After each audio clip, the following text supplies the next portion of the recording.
Hello, everyone. It's about 2 minutes until the actual start time. We'll most likely start about a minute or two after the actual start. But just as a reminder, there's a control panel that is available to you. In that control panel, there's a questions box. Feel free to post any questions that you may have throughout the session, and we'll do our best to answer those questions. Also, as a reminder, in case that you did attend yesterday's session, the first half of this session will be a repeat of that same session.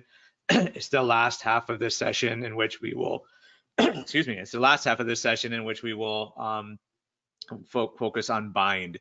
So the first half will be repetitive. If you did attend yesterday's session, it's the last half which will be different. Again, we will be starting at 8:02 a.m. EST. Thanks.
Hello, everyone, and welcome to week 3 of the DMARC Bootcamp. My name is Shahzad Mirza, and I am the Director of Operations for Global Cyber Alliance.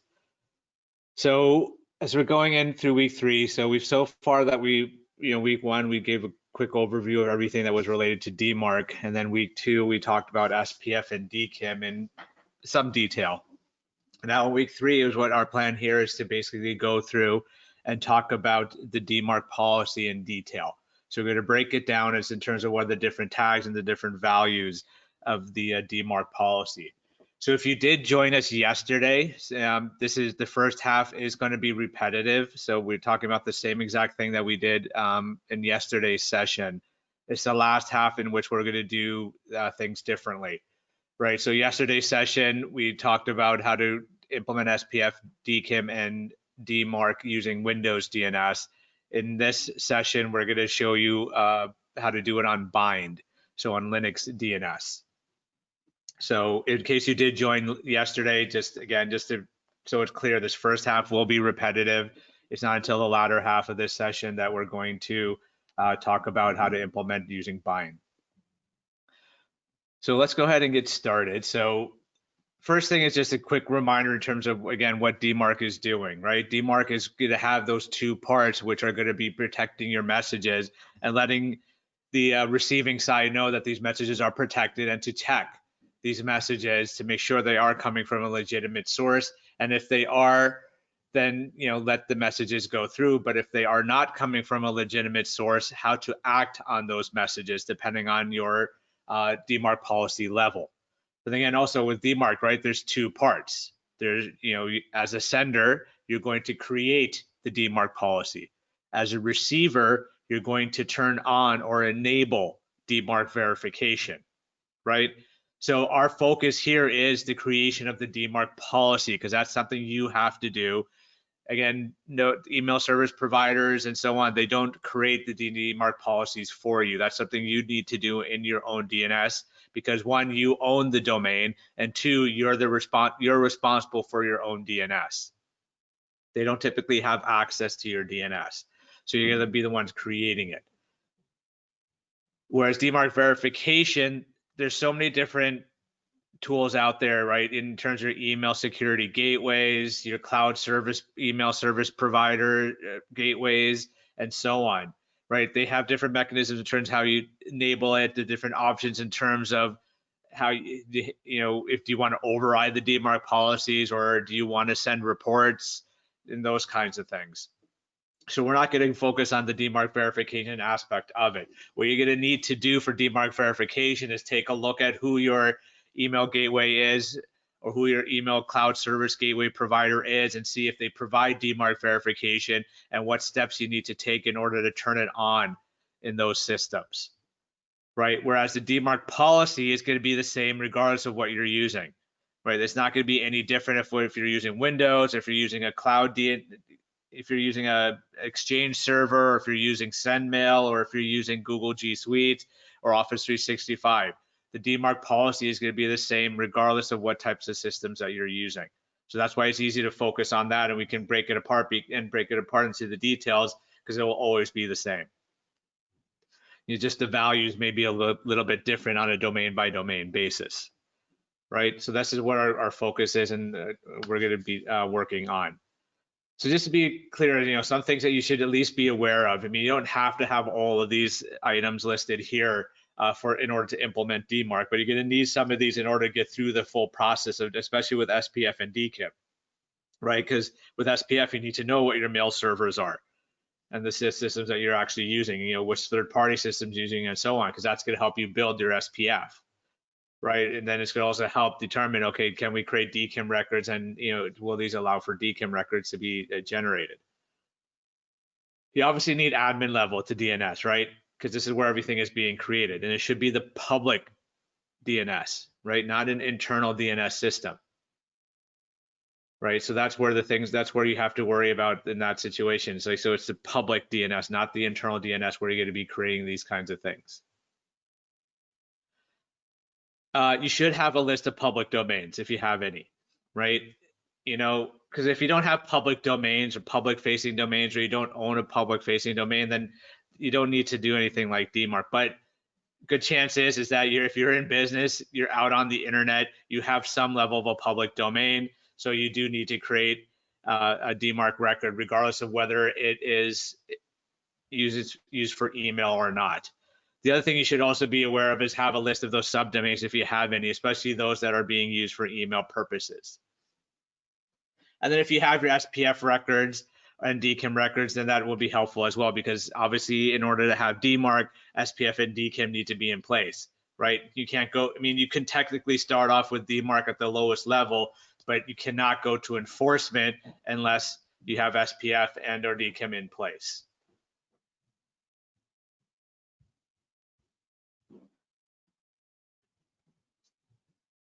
So like I showed you in week 1, here is what the DMARC record looks like in DNS, right? So what you're creating in DNS is a TXT record, right? Because DNS has multiple types of what they call resource records, right? Typically you hear of A records and MX records and so on, but there's also TXT records. So you may already have some text records in place, right? Especially if you have SPF or DKIM in place already. So for DMARC, it will always be a TXT record, right? So now the other thing that you need to understand is when you're creating these resource records, in most cases, you do need to supply a name for that record. It's not something that's always required, but it just depends on the type of record you're creating and what you're looking to define in your DNS. So for DMARC, it has to have a name. So depending on the type of system you're using, they can call it a host name, they can call it just a name. So it depends on what you're using. But regardless of what they call it, it's going to always be and always start with _DMARC. Okay, so always going to help with _DMARC. That's the case, and that's the situation in this.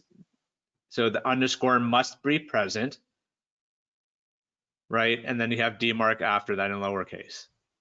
If you don't have the DMARC, it won't be the DMARC verification side of the house will not recognize the record. So that underscore is required. Then after that, depending on the type of system you have, you may or may not need to have that your domain listed after that. But I mean, when you actually do a lookup of it, so if you were to do a manual lookup, you do need to supply the full name. So it'd be _DMARC.globalcyberalliance.org, right? For example. So that's what GCA's record would be if you wanted to do a lookup on that, right? So you're not going to do a lookup of just globalcyberalliance.org. You have to actually type out the full name, _DMARC.globalcyberalliance.org. Then the value is what's going to define your DMARC policy, right? That's going to define the authentication aspect. It's going to define the conformance aspect, and it's going to define the reporting aspects of DMARC, right? That's what the value is, and that's why the value is obviously going to be the most critical part. So there's different options that you have, but this is one thing to notice before I go on to the next slide and talk about each of these different tags that are here, is that if you notice that each tag is separated with a semicolon, right? You see these so like V = DMARC1 semicolon, P = none semicolon, and so on and so forth. So every tag is separated by a semicolon. That is required. Doesn't matter what type of system you're using, Windows, Bind, Cloud, DNS, doesn't matter. It's always separated with a semicolon. Now, what are each of these tags? So this is just one collective slide to show you what all the tags are, so that we have something to quickly reference whenever you're looking to create your DMARC records. So you can always get to it when, so the slide deck is available on our website, so feel free to download it on the Bootcamp resources page if you haven't already. Now, when you are creating a DMARC policy, there are tags that are required, and there's tags that are either recommended or optional, okay? I'm going to go through each one of these tags as we go down the list. So the separate slides for each tag. We're not just going to focus on just one here, but the only one that we're going to focus on in this slide is the first one that you see under required, V = DMARC1. That's the version of DMARC that is being used. That must be the first tag that appears in your DMARC record, okay? So it's always going to start with V = DMARC1, just like you see here on this slide, going back to this slide here, right? It's starting off with the value V = DMARC1 semicolon. That's a must, that's a requirement, there's no choice on that. Okay, because if you don't have that first, then again, even though you have _DMARC as the name of the record, they obviously going to look at the value, and if the value doesn't show V = DMARC1, then it's not going to consider it or take a look and consider it as a DMARC policy. The DMARC must also be capitalized, right? So the DMARC must be capitalized in this instance. Then the next tag after the V equals is the P tag. The P tag is what's going to define your policy, right? That's going to define the conformance level that you're going to be implementing for DMARC. Okay, so that has to be the second tag that you're going to be put in. This is based off of the DMARC RFC saying that the tag needs to be second. The thing is like some people have put the P tag somewhere down the log. It's a tertiary or fourth tag. Technically, you could do that, but the problem that you're gonna have is that most DMARC verification systems out there are looking for the P tag to be the second tag. And if they don't see it as a second tag, they're gonna ignore the policy. So that's why it's strongly recommended that the P tag be second on the list. Don't put it somewhere down later on. So V equals DMARC 1 semicolon, P equals, and then the policy level that you want to define, right? So you just type it out, non-quarantine or reject, right? And spelling does matter. So make sure you spell quarantine correctly. So that's very important. Now, technically at this point, you could stop here, and then now you have a DMARC policy, right? But the problem is that, you know, at quarantine and reject, remember that quarantine and reject is where enforcement actually happens. By happening V equals DMARC 1 semicolon, P equals none semicolon, you technically, yeah, you have a policy, but it's not doing anything, right? Nothing's happening at this level. So it's as if you pretty much don't have a DMARC policy, right? Because remember, what do these policy levels do, right? If you're at none, you're only at monitored only mode, right? This is basically saying like, okay, I'm putting in DMARC, but don't do anything to the messages. Don't do any level of DMARC enforcement. Don't block based on DMARC. So why would you be at 9? Because you want to get those reports, right? So just by having the V equals DMARC 1 semicolon, P equals none semicolon does not mean that reports are enabled. There's other tags you have to include in order to enable the reporting mechanism for DMARC, right? So, and I'll talk about those, what those tags are in the next slide. But then those reports, right? So this is probably so much that I'm talking about reports over these few weeks, and I'm going to continue being repetitive about the reporting aspect of it.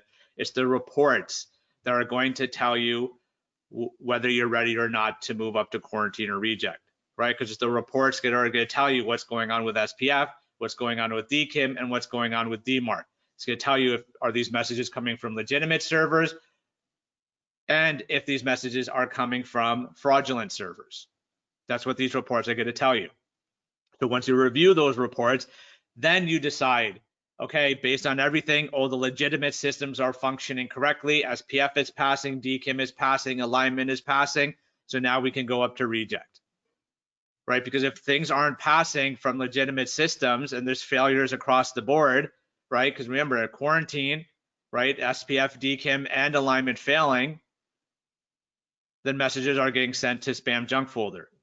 For reject, the messages aren't even being delivered.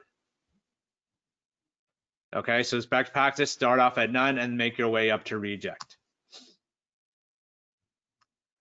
So the next tag. So back here, we said that the RUA tag is required. Technically, it's not required. The only tags that are required are really the V equals and the P equals. RUA technically, and based on the RFC, it is not required. However, from the GCA standpoint, we're going to say that it is required, especially when your FP equals none, right? Because it's for the same reason, for the reason what I just said, right? Because if you're just, you're not doing anything if you just have the two tags and that being at value none. It's not doing anything for you. It's not doing anything for anyone else. You're not protecting yourself from any spoofing or direct email, direct domain spoofing at that point. You need to have the RUA tag at minimum in order to enable reporting capabilities. So the RUA tag is going to generate the aggregate reports, right? The aggregate reports are the ones we're saying that you want to have because that's going to give you the summary of what's going on at the receiving side when they send you the reports. They're going to let you know, hey, look, this is the type of activity that we've seen. We saw legitimate servers, you know, based on your analysis. Here are servers that look legitimate. This is what we saw with SPF. This is what we saw with DKIM. Did they pass, fail? Were they aligned, unaligned? And then this is what we saw in terms of DMARC. They'll also tell you about those fraudulent servers. So it's going to give you the fraudulent servers IP and tell you about SPF, DKIM, and DMARC passing, failing, and so on. So you put in RUA equals mail to colon, and then the email address you want the messages to be sent to. Okay, and those messages can only be by default sent to an email that's within that domain you're applying the policy to. You can technically send it out to a different domain other than the one you're applying the policy to, but there's some other requirements and actions that are needed in order to do so. All right. Then semicolon RUF equals mail to, and then the email address you want to send the forensic failure reports to. All right, so remember the forensic failure reports are the actual messages that are failing because of some either DKIM failure, SPF failure, or some alignment failure, or something that's going on. Right, so they'll provide two examples in which you can put in the RUA and RUF tag. So RUA equals mail to colon, DMARC-RUA at company.com, semicolon RUF equals mail to colon, DMARC.RUF at company.com. So it is recommended not to use your personal email address, so your own email address in here, meaning your own work email addresses. It is recommended to use something like DMARC-RUA or just DMARC at company.com, something that's generic, right? Because remember, these records are public, so anyone can look these up. So that's why, your privacy type aspect, just use a generic account. Now you can send to multiple addresses. You're not restricted to just one, right? Because if you decide to use like a third-party vendor to send reports there, but you also want to send reports to yourselves, you can do that. All you have to do is separate those email addresses with a comma, not a semicolon in this case, a comma, right? So it's RUA equals mail to colon, the first email address, comma, mail to colon, the second email address, comma, mail to colon, the third email address, semicolon, and then RUF equals, and so on. So it's the same thing with RUF. You can separate by comma. Key thing is have to mail to before every single email address that you're sending it to. How many are you allowed? Really, you can put in as many as you want, but the recommendation is not to go more than 3 or 4. So it's again because some DMARC verification systems will not go past the 3rd or 4th email address. So it's recommended not to really go more than 3 or 4 in this situation. So those are your RUA and RUF tags. So next week, I'm going to go into more detail about the aggregate reports and forensic reports. So I'll show you some aggregate reports, show the different aspects of it, what kind of things to look for, and so on. Now, these next few tags are optional. I mean, technically the RUA and RUF tags are optional, but GCA standpoint, we're saying the RUA tag is required, the RUF tag, it's recommended, but it's up to you. But the rest of these are optional. You don't have to have these. You don't need to explicitly define them. I mean, you can if you choose to. If you do not explicitly define them, then it's going to revert to the default value of that particular tag, right? And I'm going to show you what the default is, and I have it listed on each of these slides what the default value is for each one if you do not explicitly define it. All right. So when do you use the FO tag? The FO tag is associated with the RUF tag. So if you don't use the RUF tag, the FO tag technically is not going to do anything for you, right? So there's no point in putting it in if you're not going to put in RUF. And even if you don't put it in the FO tag, it will still, if the RUF tag exists, the FO tag will become functional at that point. So you have 4 options. So 0 is the default. So that means to generate these forensic failure reports, if all underlying authentication mechanisms fail to produce an aligned pass result, right? So if SPF and DKIM fail to produce an aligned pass result, then generate this. 1 is to generate if any underlying authentication mechanism produces something other than an aligned pass result, right? So it's looking at DMARC, DKIM, and DMARC, DKIM, SPF, and looking at all those. So failed unaligned, passing, and such. D is only if it's a DKIM issue, and S is only if it's an SPF issue. Which one is the one that's most commonly used? Either 0 or 1. Really, I've seen 0, so people don't really put in the FO tag at all. But if people do put in the FO tag. I've only seen it been majority of the time being used as FO equals 1. Very rarely have I ever seen the DNS used, but I mean, it has been used, but not too often. Then there's ADKIM and ASPF. This is also optional. And what you're doing here is with ADKIM is you're defining the alignment mode for DKIM. For ASPF, you're defining the alignment mode for SPF. So what do you mean by defining the alignment mode? What you're defining is whether you want to be strict alignment or if you want relaxed alignment. The default value for both of those are relaxed. So ADKIM equals R, ASPF equals R. So again, if you do not define this, your default value is relaxed alignment for both. So what is it looking in terms of alignment? So this has to do with subdomains and the top level domain, right? So if your subdomain, you're using a subdomain as a from address and your DKIM signature has a domain of the top level, you stay in relax, because in relax mode, it's basically saying, okay, well, you know what? The domains are technically the same, even though the from is a subdomain. So it's okay. It's fine. We'll let it go. You know, we're okay with it. But if you use strict alignment, that means it has to be the same exact thing. It cannot be a from address, a subdomain, and the DKIM has a, you know, the D equals the top level domain. That's considered unaligned because they don't match, because it's not word letter for letter, right? So the from domain has to match what's in the as set up as the DKIM domain, right? The from domain has to match exactly the envelope from or recipient from for SPF. There's no variation whatsoever allowed when you use strict alignment. So you have to be careful with this. So how do you know which one you should use?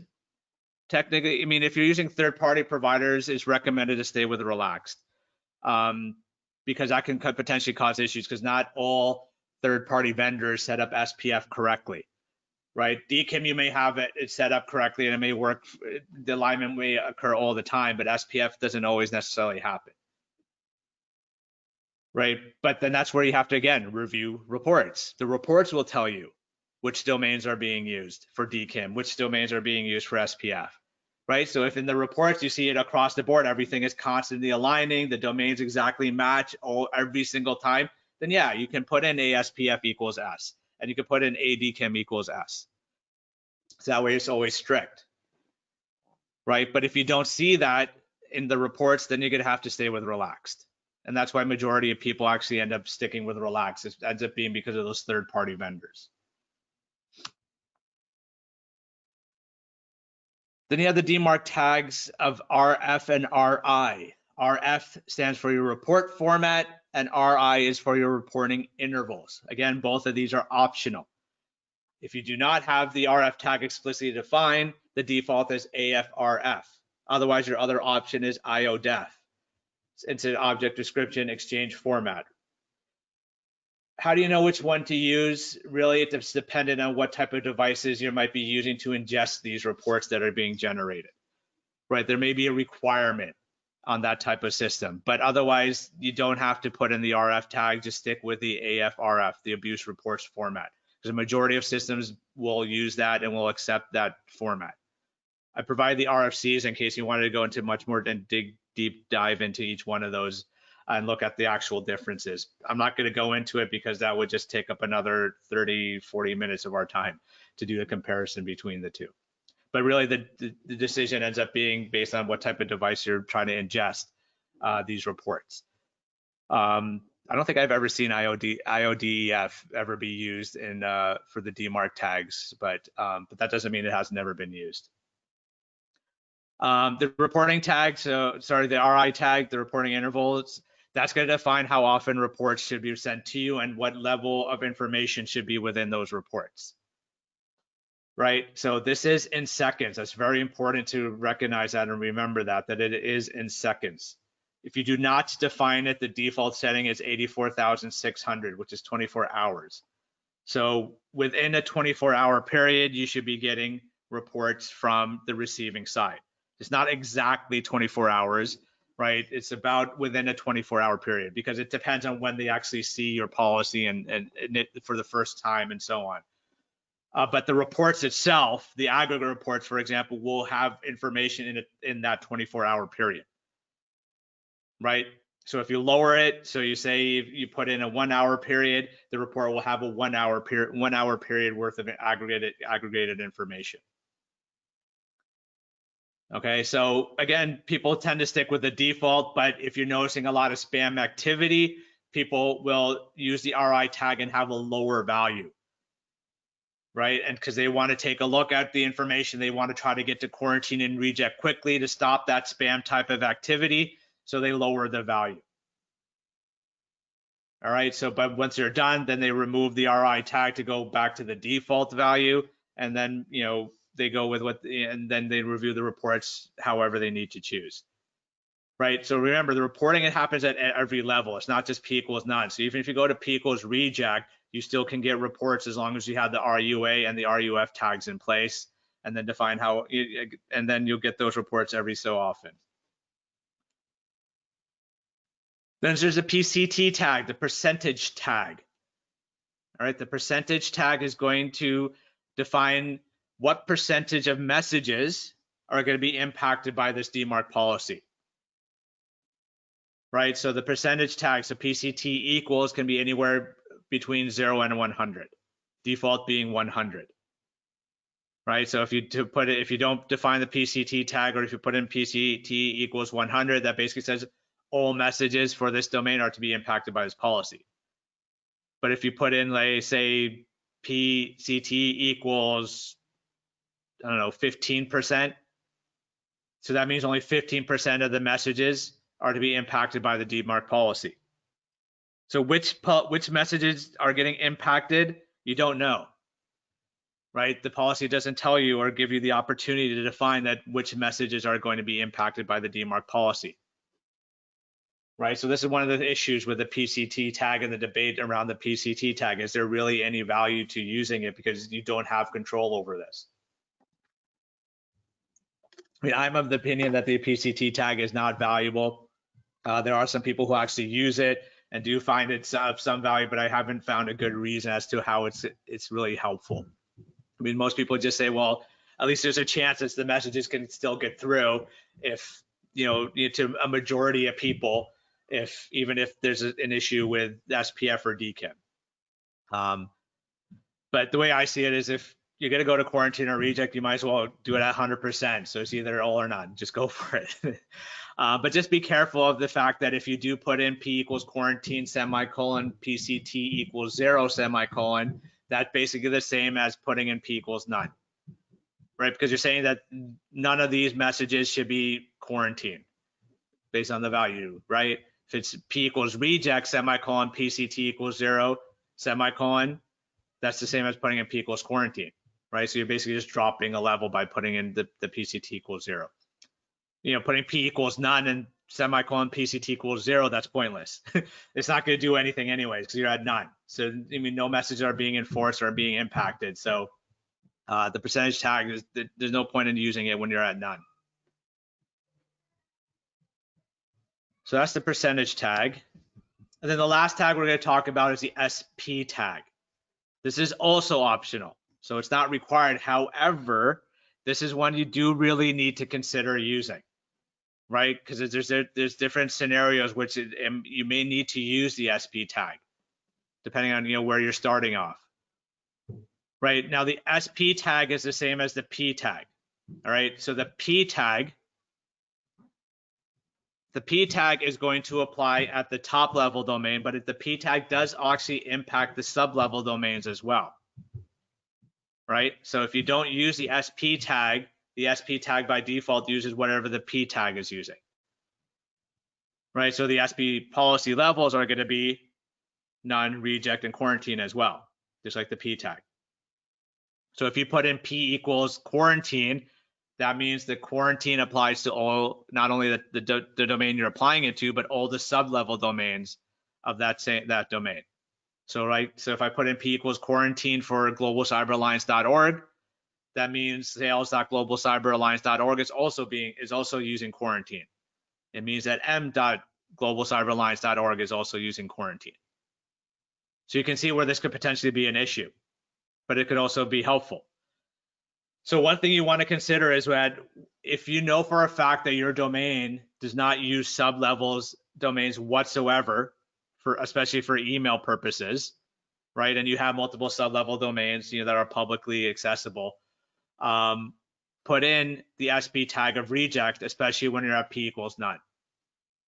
Right. And an example of that is that we have seen an actual real world scenario where a city was working with DMARC, and they reached out to us actually, and they said, hey, look, we followed your DMARC guide and so on, but we're still going through and evaluating the reports, and we're not ready to go up to quarantine or reject, but we're seeing activity from m.city.com, and we don't have m. So the first question I asked them, well, do you use any subdomains whatsoever for email purposes? So they said no. And so they said, okay, well, if it's not the case, then if you're still at p equals none, add into your DMARC policy SP equals reject semicolon. Because then once they did that, it stopped all those subdomain type of activity immediately.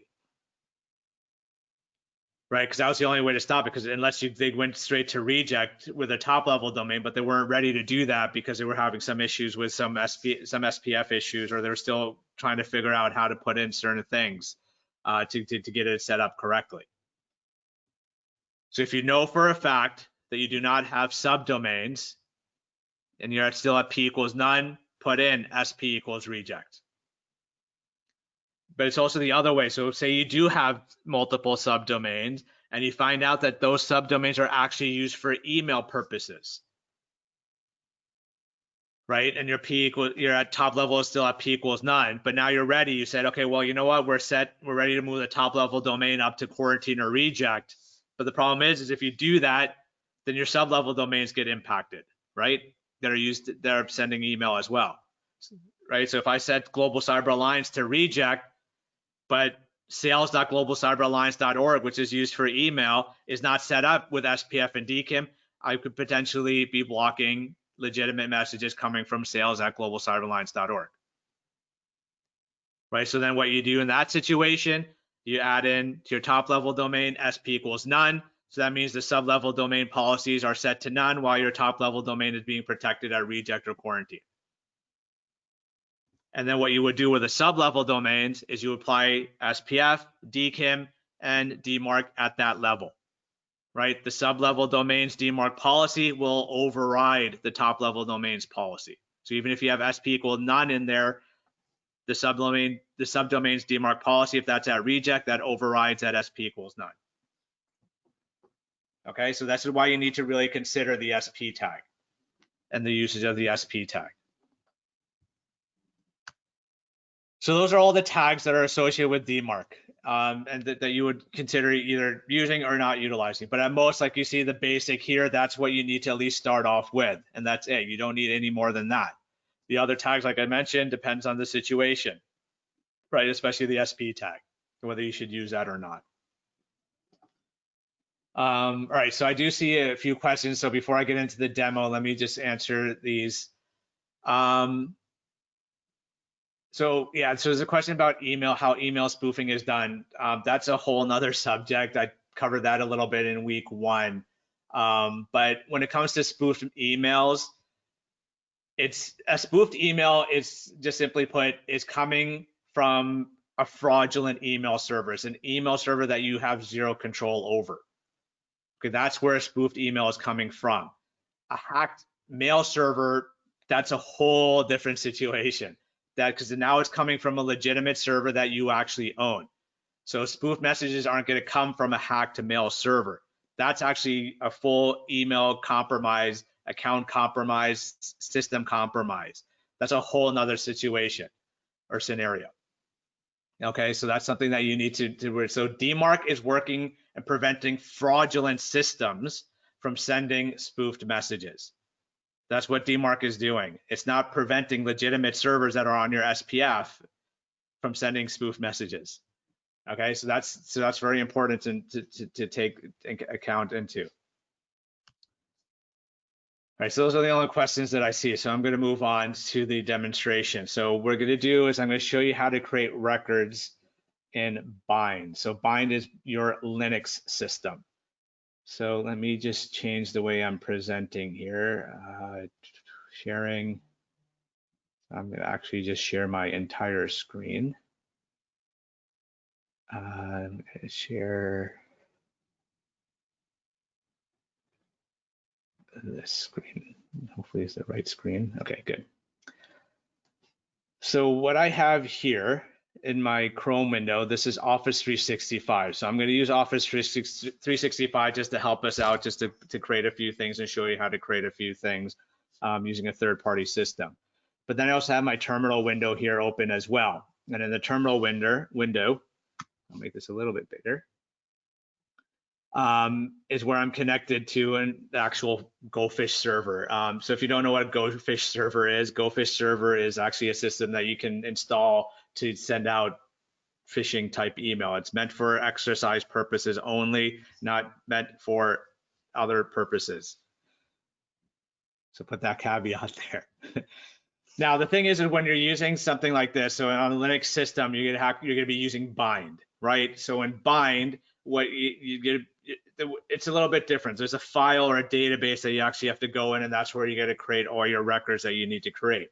So in this case, so you go to cd etc bind, and in here is where you're going to look for the zones that you're using, right? So go to zones, and under zones, we're going to be using this one here, db.dmarc.org. That's going to be the file where we're going to be adding our records to. And here we are. Now, the thing here is that you have to remember when you're using a bind system is where you're going to create your records, right? Because by create, it is very dependent on how you create your records and where you put that information, because it's going to define whether it's going to automatically add your domain or if you have to manually add in your domain. Okay, so the key thing to look for here is, as I go down here, there's one part here that says $origin.dmarc.org. That's key to look for, because if anything goes below this line, that is where you do not have to add your domain. So like you see here, it says just www, DNS1, DNS2, mail, right? And we didn't add in mail.dmarc.org. We didn't type out the full domain name. The reason why is because it's under this line. So it's basically saying that anything that's under this, the origin of these records is got2dmarc.org. If it's above this line, you need to supply the full domain name, right? So this is why here, like you see the MX record says mail.got2dmarc.org, right? You're defining the full thing. You have ns, dns2.got2dmarc.org. All right, so be wary of that fact and be wary of that situation that in most cases, you're gonna need to define the full thing unless it's null. So in this case, they're blank. So they're blank, so it's okay. But if you need to put in, like say _DMARC, you would actually put in _DMARC.got2dmarc.org if you're above this line. Okay, so just take that into account as we go through this. All right, so we're gonna do some things we're gonna do above it, some things we're gonna do below it. So the one thing that we're going to do is above it is we're going to create our SPF record, right? So when you create an SPF record, if you remember from week 2, right, the name of the record is null. So you either put an @ there or you can leave it blank. So in this case, you see everything is blank. So we'll just keep it consistent and we'll go with the blank. Now here you have to define the type of record you're creating. So you're going to put an in, right? So this is your domain in, and then the type of record you're creating. And remember, for SPF, it's a TXT record that you're creating. Okay? And then after this is where now you're going to define your value. So you're going to put this in quotes, right? Because you're going to say, because it's a string that you're putting in now, because you want to make sure the full string gets recognized. You're not putting in a domain, so you put in the quotation marks, right? So this is where we put in V equals SPF1 space. Now here you're going to define based on what you have and all the information you need. So we're going to say we have MX records, so we put in the MX tag, right? I mean, I could put in A, because we technically do have an A record, but it's not a public domain, so I'm going to leave that out. But technically all we need is we could put that in -all, and then we're done. And then we just save this. I'm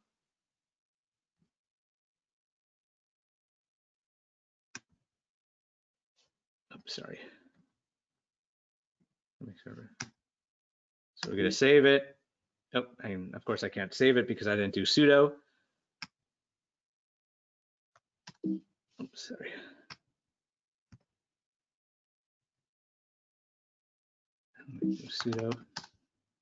Sudo. Right, and then I'll put it back in again.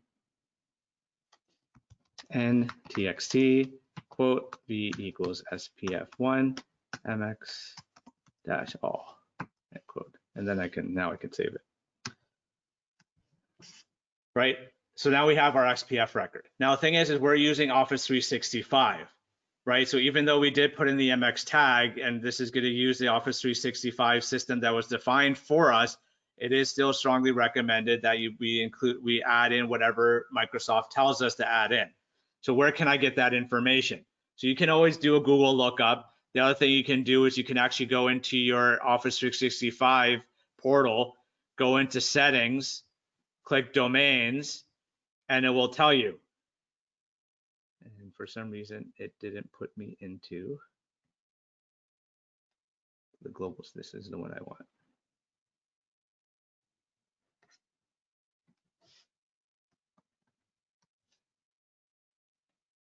And why is it not putting it there? That's the right one.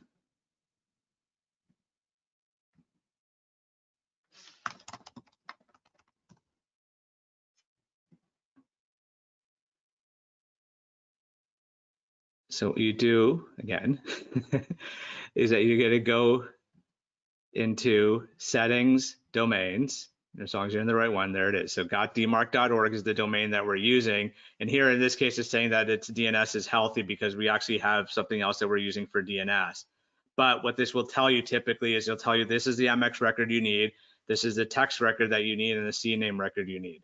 So if you look at the text record you see is v equals spf1 include, and so on. So now the thing is that you don't need to copy this whole thing. All right, because I mean, you're not going to take this, go back in here, do in tab txt quote. This is not what you're going to do, because now you have two SPF records. You're only supposed to have one txt record, right? So by having two, you're going to cause a problem. It's typically whatever the first one it sees, that's the one it's going to go with, right? So you don't need to have. This isn't what you're going to do. What you're going to do is you're going to add to your current one. So in here, you're just going to add in the part that you need. So which is the include, spf protection.outlook.com, right? That's the only part that you're going to do. You're going to put this in here with the appropriate spaces, and then save your file, restart your bind system, and there you go. Now you have your SPF record updated. And then that's what you are going to do. So any third-party systems, you just go back in here and put in include, say, underscore spf dot salesforce.com, right? And then you save your file, restart your bind system, and there you go. Now you have your SPF. So you realize, so only one SPF record, and you can continuously just add to it up here and modify it here as needed.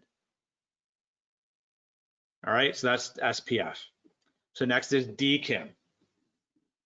So with DKIM, what we're going to do just to save some typing is we're going to actually do, I'm going to put the DKIM records underneath here because I don't want to have to type out the full domain name, especially if you have a long, in this case, it's a small .dmarc.org, but I don't want to have to type out the full domain name.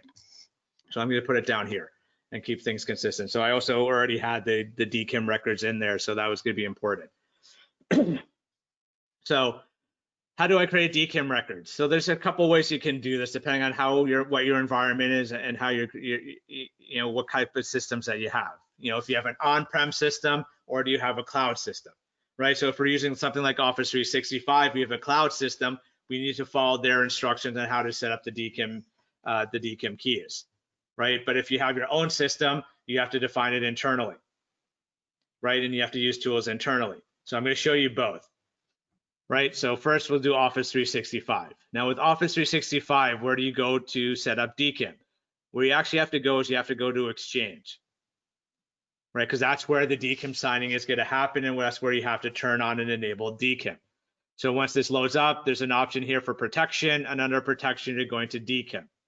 Now, just as a reminder, just as a side note, so you still have these other filters, malware filter, spam filter. You still need to go through and set this up, go through and review those, right? Because DMARC is just one layer of your filters. So still use malware filter, you still use spam filter and set those up, configure those, review those, and use those, because they are still going to be used even if you have DMARC, right? DMARC is just one layer in addition to what you have. Now, the other thing to take into account with Office 365 is the fact that by default, DKIM signing is actually turned on. And the domain that is actually using to do the DKIM signing is that .onmicrosoft.com. So that's what's being used by default. So you're thinking, well, if DKIM signing is turned on, so okay, great, we're good to go. No, you're not actually, because once you start implementing DMARC, you're going to have alignment issues, right? Because the from domain is got.dmarc.org, but the DKIM domain is got.dmarc.onmicrosoft.com. That's failed unaligned because it's not the same domain. They're completely different domains, right? got.dmarc.onmicrosoft.com is not a subdomain of got.dmarc.org. They're completely separate, unique domains. So you have to go into got.dmarc.org and you have to enable DKIM signing here. Now, by default, that is disabled, and the reason why is because they want you to create the records first and then come back in here and enable it, right? So if I choose enable, I'm going to get an error up here basically telling me that the CNAME records are not found.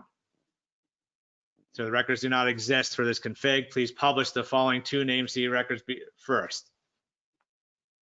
So we actually have to go into DNS and create the records first. So in this situation, I'm going off of memory. If you go, if you look at the Microsoft TechNet resources, it tells you exactly what you need to create or specifically what you would be creating. But it's pretty much ends up being the same for everyone. But what you're going to do is you're going to create selector1._domain key. That is the name of the record. It will always be selector1._domain key. There's no choice. There's no option on that. You have to use it. If you put in selector3, it will not work, right? Microsoft only uses selector1 and selector2. And in this case, you're creating a CNAME. How do I know we're creating a CNAME? Because it tells me right here, CNAME record does not exist, right? Because what you're doing with a CNAME is you're basically saying, okay, yes, this is my DKIM record when you look it up, but I'm pointing you to this other domain where the actual public key resides, right? Which is typically selector1-dmarc-org. Domain key .dmarc.onmicrosoft.com. But you know what's here? I just use got.dmarc.onmicrosoft.com because it's still actually you're going to be using this key right here. So don't disable this. Leave this the way it is. Right, and that's where it is. And then technically what I would now do is also create the same thing, but for selector 2. I just copied it. Oops.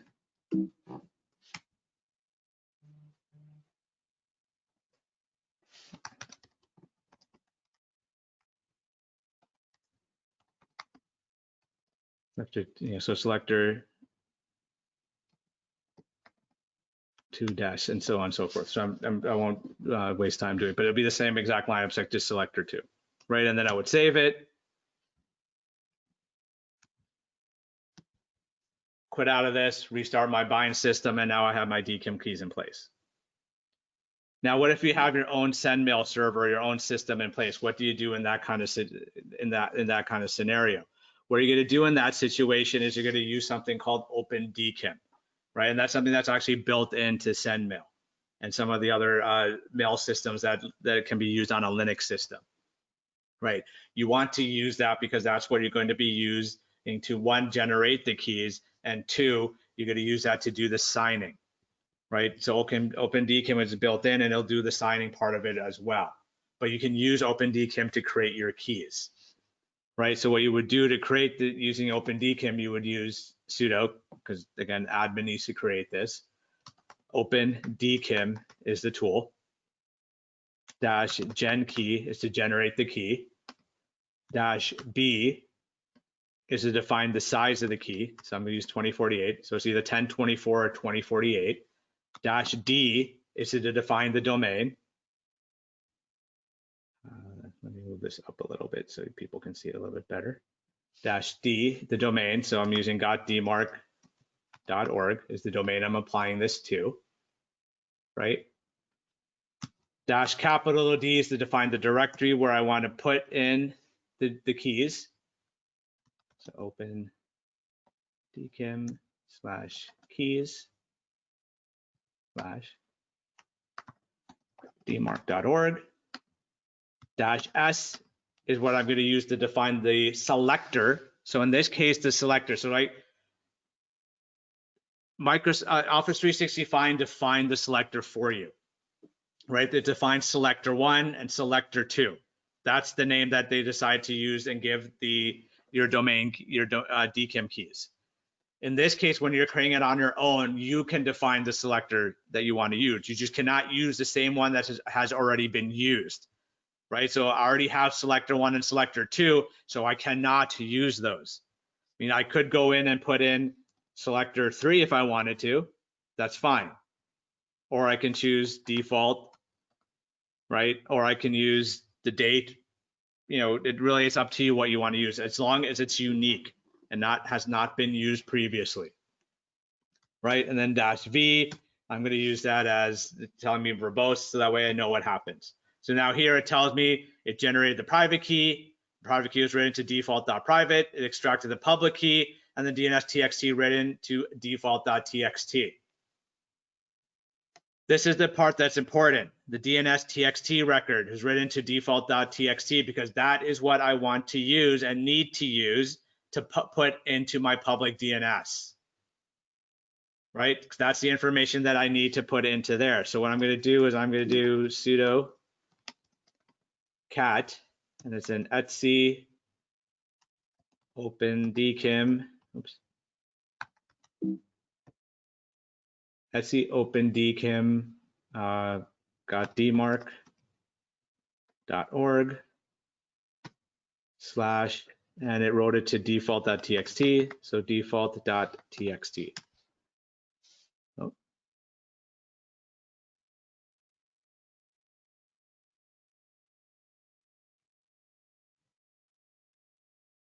right, so etc OpenDKIM.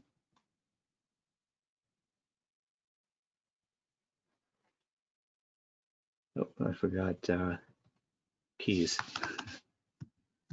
There we go. So make sure you know the right directory you're putting it in. So this is what's important. So this is basically, it gave you everything that you need to put into your DNS. So I'm going to highlight everything from here, from all the way from default._domain key all the way down to the semicolon. So I'm going to copy that. I'm going to go into my DNS. Now I'm going to put this after the $origin. The reason why is because, remember, the name here is default._domain key. If I put this before the $origin, I would actually have to type out default._domain key .dmarc.org. All right, so you just copy and paste. So you see it's in quotes as well. And this definitely has to have the quotes because it's using semicolons. Because remember, on a bind system, the semicolon is considered a comment. So that's why you see here semicolon DKIM records, that's considered a comment. So if you did not have these quotation marks, you would your DKIM string would not be valid, because it would consider anything after the semicolon a comment. So it's very important that you do that. All right. So that's two ways in which you can create. So again, when it comes to third-party vendors, make sure you follow whatever the vendor says. Okay, in terms of creating it, in terms of selector name and so on. But if you're creating your own, then that's where you can define your own selector and using OpenDKIM on a Linux machine, and then it can create this. But just make sure when you're creating your own key that you have something that will do and allow for the DKIM signing portion of it. So OpenDKIM is something that is built into that, like SendMail and Postfix. So just make sure you have that turned on and enabled at this point. All right. Next is the DMARC record. So I know we only have a few minutes left, but I'm going to show you how to, I'm going to go to completion, show you the DMARC record, and just go over a couple more slides. So please bear with me. So how do you create the DMARC record? So now here, I'm not going to go into Office 365 because there's nothing in there that's going to help me to create the DMARC record. There are plenty of wizards online that you can go through and use to help you create this. But in this situation, we're just going to go ahead and start creating it. So remember, when you create the record, especially after the $origin, you have to make sure that the record name is _DMARC. Underscore has to be there, and DMARC has to be present in lowercase. To tab in what type of record we're creating, TXT. Then after that, this is where we start with quote, V equals DMARC1 semicolon. Remember, this is the critical. The quote, you need to have the quote there. Why? So that way it doesn't treat that semicolon as a comment, right? Because otherwise everything after that will be commented out. So quote, V equals DMARC1 semicolon. What's the next tag that you have to put into place? P equals. And we're going to start off with P equals none. Just as best practice, start off with P equals none. Then after this, now we can put in whatever tags that we need to put in. So RUA equals mail2 colon DMARC@DMARC.org, right? And we'll put in the RUF tag equals mail2 colon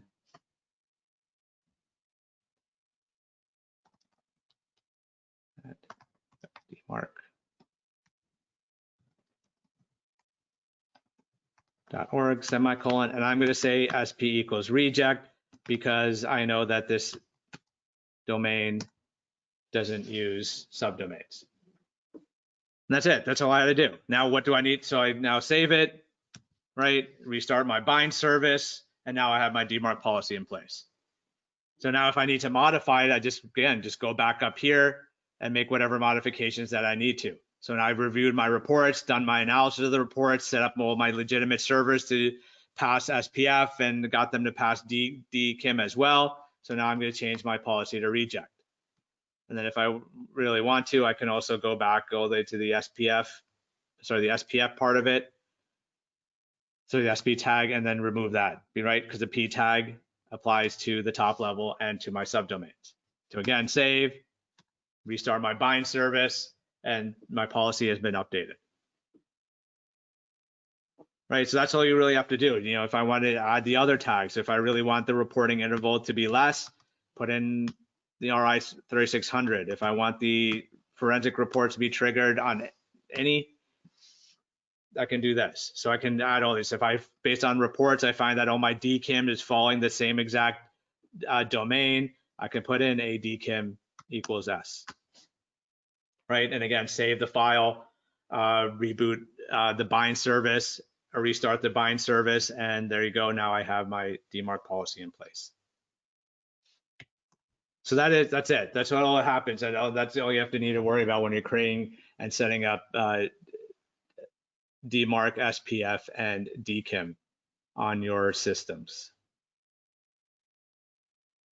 So let me get back to the slide deck. So that's it. So basically at this point now you can go through and create your DMARC record. You should be able to create your DMARC record. You start off with none. At minimum, all you need to have is the V equals DMARC1, P equals none, the RUA tag, and the RUF tag. So go ahead and do that. If you need help with it or if you have any questions, you're more than welcome to reach out to us or post a question on the community forum, right? I'm happy to check it out, happy to look at it, happy to confirm that everything is in place and that we see what we need to see. So as a reminder, tomorrow's session, you do not need to attend tomorrow's session since you attended today's, unless you are interested in how to implement it in Cloud DNS, right? Because again, the first half is going to be the same. It's the latter half where we'll be using Google Cloud DNS and Ionis one-on-one just to show you how to create it. It's pretty much similar to how you do with GoDaddy and the other ones, but it's not required that you need to attend it. You attended this one, so you get the credit that would go towards your certificate of completion. Next week is going to be on ongoing management, because I know there's questions about reporting. So we're going to cover those reports. We'll go into detail about aggregate reports, forensic reports, break down a few aggregate things that are within aggregate reports, and then give you some options in terms how to collect reports. So at this point, again, I know we're 4 minutes over. We did start 2 minutes late, so technically we're 2 minutes over, but please feel free to post your questions on your on the GoToWebinar control panel, the questions box in there. I'll still stay on to answer any questions that you may have. If not, thank you for attending. Please feel free to email me any questions that you might have. So again, we're here to help you with the DMARC setup. We're here to help guide you. Just also as a reminder, in case you missed it in our previous emails and our first email, if you do not have a DMARC policy when we started with this and you're interested in those CPE credits, we'll give you an additional 3 hours if you implement DMARC at whatever level correctly, so including the RUA tag. And if you implement DMARC on your domain that you registered with, we'll give you the extra 3 credits as long as you do it before the end of the boot camp. So the end of the boot camp is the week of the 13th, so the Friday of that week. That's as long as you have DMARC implemented, we'll give you those extra 3 credits as well.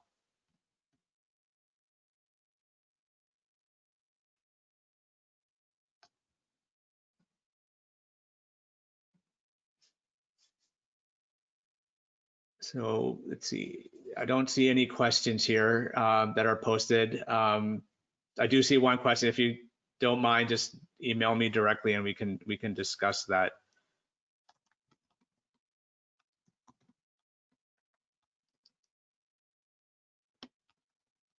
Shazad? Yes. This is Lisa. There are a few questions. Oh. Let me read them to you. I believe it would be helpful to understand how email spoofing is done. So I did cover those questions. You did? Okay. Yeah, those first few from AJ. So again, just in case people did miss it though, so when it happens with spoofing, the spoofing happens at a fraudulent email server, not technically an email server that you own. Could it happen? Maybe, but that's not typically what a hacker or an attacker will do. They'll set up their own systems, send out the spam messages, and then take down that system or change the IP or move to a different location. A hacked mail server that's a legitimate server that's being hacked. And if they're sending your email using that hacked email server, technically that's legitimate. Even if you have DMARC in place, right? SPF, that's a legitimate system. So it's going to pass all those checks. So that's a whole nother situation. And in that type of scenario. So remember, spoofing is typically going to happen from like a Yahoo account or a Hotmail account, or they're going to set up their own mail server and then pretend to be a legitimate domain.